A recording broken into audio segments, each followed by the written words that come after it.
supper? So this came out. I can hear her. She's calling me for supper, If I go too far into the bush, I can hear her. Nighty! That's how it went. Pagwashing names a place where the creek opens, a ribbon that threads deep, dipping and rising, connecting the lakes and the homelands. It isn't where my dad grew up, but it's our territory too. It was alcohol that took him in the end, a beckoning he couldn't resist. I didn't come here to think about dads or uncles or men.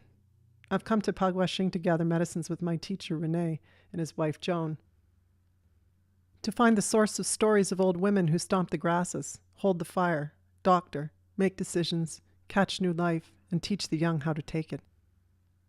It begins with ceremony. We leave offerings in the bush where Renee was raised.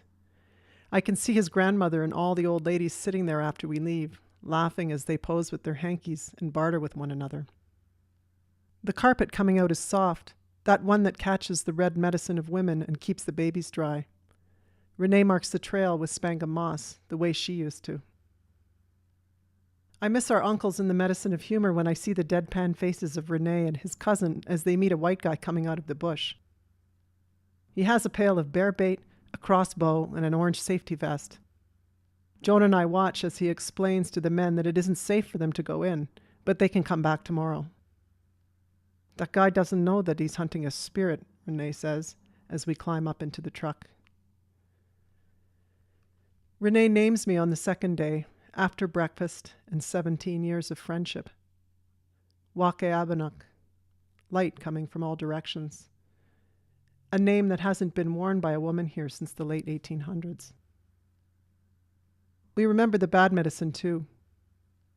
For Renee, removal from the land, residential school, sexual abuse, violence, street life, alcohol.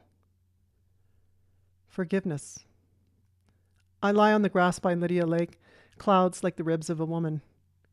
Night falls, and we spend it under the super blood moon, beside the birthing waters, the misty rains cleansing as Renee's niece Sylvia smokes a cigarette outside the lodge. We're full on a good feast of moose chili, dirty porridge, bannock, and then Sylvia asking grandbaby to call moose.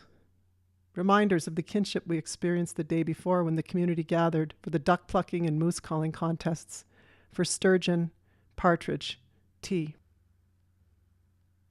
Early the next morning, Renee dreams of his dad, and he falls out of bed, hits the floor, and we're on our way again.